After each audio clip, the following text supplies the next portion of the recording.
Antes de começar o vídeo, eu quero pedir a você que acompanha o Blog da Cidadania que se inscreva no nosso canal, curta e compartilhe os nossos vídeos, acione o sininho das notificações, que assim você nos ajuda a fazer o nosso trabalho. E vamos ao vídeo.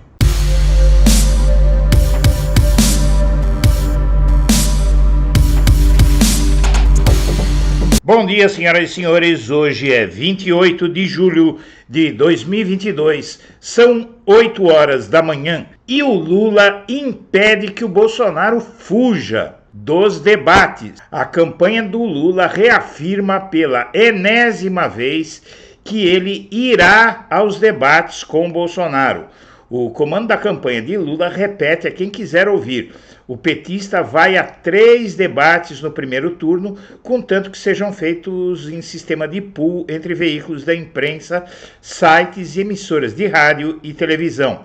Internamente, conta que o primeiro desses 3 embates a que Lula comparecerá acontecerá exatamente daqui a um mês, no dia 28 de agosto, num evento que está sendo organizado pela Band, que deve reunir também o SBT e outros veículos. Já a turma de Bolsonaro mantém-se descrente de que Lula aceitará participar de debates, pelo menos é isso que eles dizem. Confrontados com a garantia dada pela campanha do PT de que o Lula irá, um assessor direto de Bolsonaro informa: nunca discutimos a sério essa possibilidade, mas se o Lula for mesmo, nos reuniremos para discutir o que devemos fazer nesse caso. Vejam que o indicativo sobre por que o Bolsonaro está afundando nas pesquisas, está afundando politicamente, se isolando, é a visão dele e dos seus aliados de que todos são burros. O Bolsonaro ele vem fugindo de debates há muito tempo, ele não se expõe ao contraditório. Em 2018, mesmo após ter levado a facada, ele já tinha condições de debater e fugiu. No segundo turno, fugiu de debater com Haddad e ele já estava mais do que recuperado. O Bolsonaro é que foge de debates e usa essa encenação para tentar atribuir ao adversário aquilo que ele faz. E estoura uma bomba no país. A vice-procuradora-geral da República, que acaba de aliviar a barra de Bolsonaro, pedir que seja encerrado o inquérito contra ele, oriundo da CPI da Covid, teve encontros secretos com o Bolsonaro, a tal de Lindora, a quem o Bolsonaro prometeu que, se ele for eleito, ela será a nova PGR. Esse é um escândalo gigantesco. O Bolsonaro mantém desde 2020 encontros secretos com a vice-procuradora-geral da República, Lindora Araújo, a quem já prometeu a PGR. A procuradora, a vice-procuradora-geral da República, pode ir se preparando para enfrentar muita investigação simplesmente por prevaricação. Está mais do que claro que tem uma relação ilegal, até o âmago, com Bolsonaro. O Bolsonaro mantém desde 2020 encontros secretos com a vice-procuradora-geral da República, Lindora Araújo, a quem já prometeu cargo de PGR após a saída de Augusto Aras em 2023, caso Bolsonaro seja reeleito. As 2 primeiras reuniões entre os dois ocorreram por intermédio do ex-deputado federal Alberto Fraga, que levou Lindora ao Palácio da Alvorada para apresentá-la ao presidente. À época, ela era coordenadora da assessoria jurídica criminal da PGR. Na primeira ocasião, Fraga atendeu a uma solicitação de Bolsonaro, que pediu ao ex-deputado para conversar com a vice-PGR.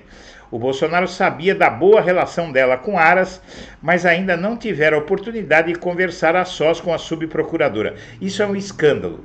Isso é um escândalo sob qualquer critério, e essas decisões dessa vice-procuradora são uma afronta à República. Mas eles não perdem por esperar.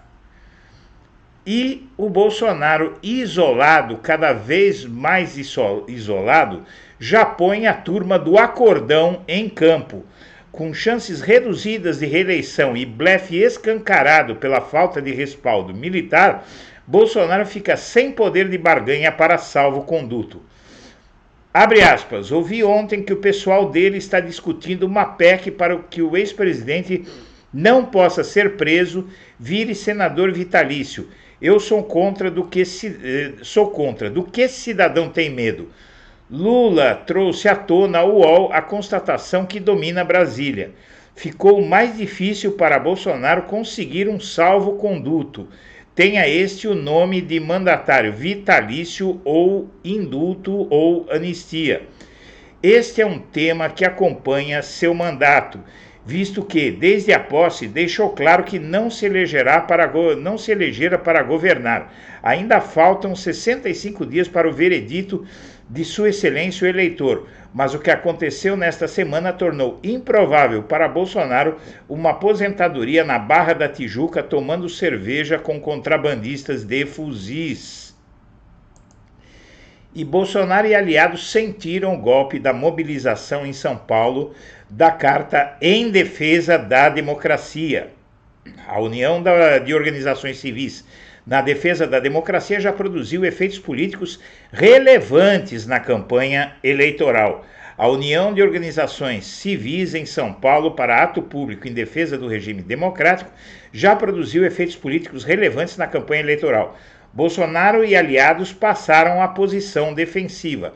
Também pudera, porque grande parte do PIB, banqueiros, grandes empresários estão todos ao lado da democracia em uma carta que atinge o bolsonarismo em cheio.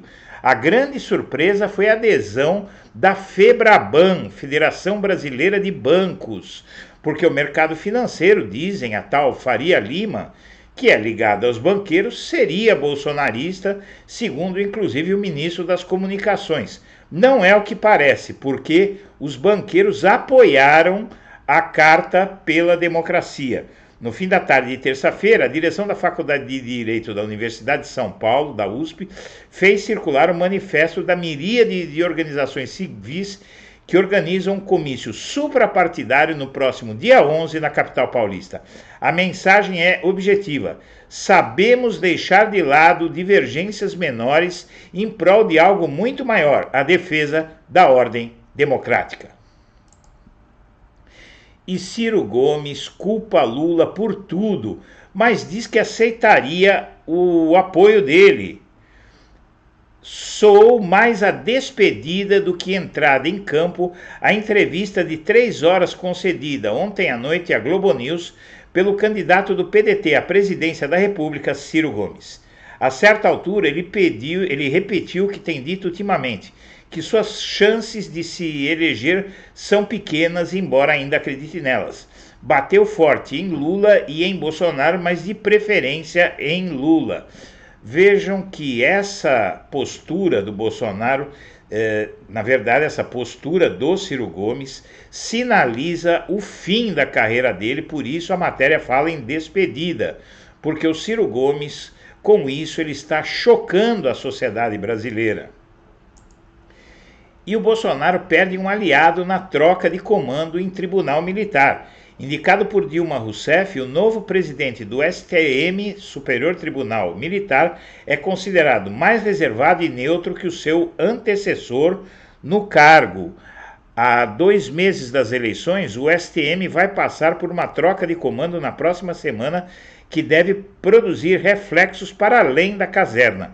Além do Bolsonaro, o general Luiz Carlos Gomes se aposentou e deixou o tribunal na quarta-feira, dia 27, passando o bastão para outro general também do Exército, Lúcio Mário de Barros Góes.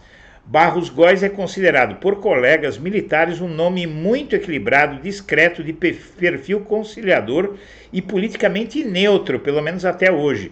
O general foi indicado ao STM em 2012 pela então presidente Dilma Rousseff.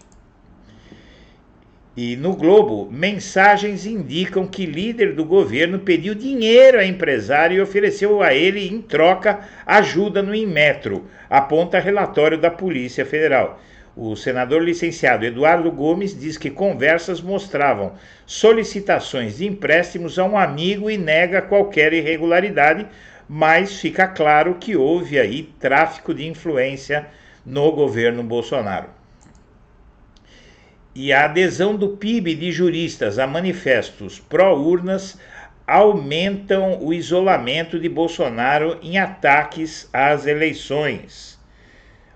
Manifestos pró-democracia articulados por lideranças empresariais do meio jurídico ganharam ainda mais força com adesões como a da Febraban, e um dos documentos já supera 100 mil assinaturas, incluindo setores do agronegócio, segmento em que Bolsonaro tem forte apoio.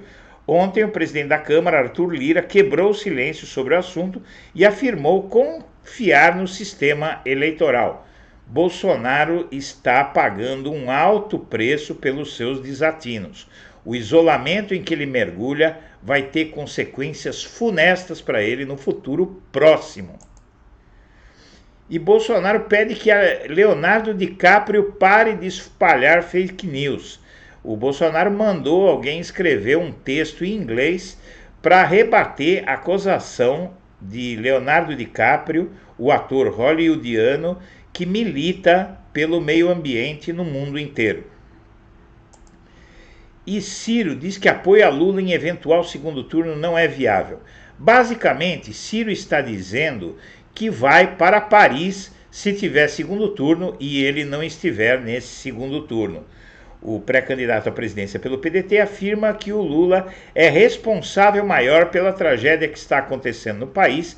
Isso é uma loucura, é uma estultice. Ele tenta convencer a sociedade daquilo que está sobejamente provado que é mentira, que algum dia foi provada qualquer corrupção contra o Lula. E ele diz que o Lula é responsável pelo Bolsonaro simplesmente porque o Lula barrou gente como o Bolsonaro por 13 anos.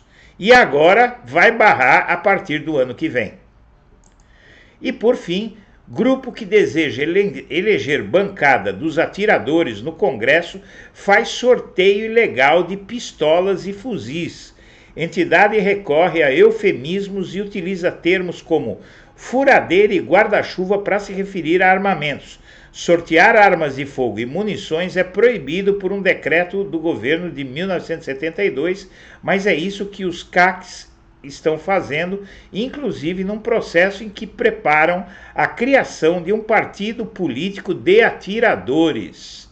Vai ser a bancada da bala de verdade. Senhoras e senhores, agradecemos a atenção e estaremos de volta ao meio-dia.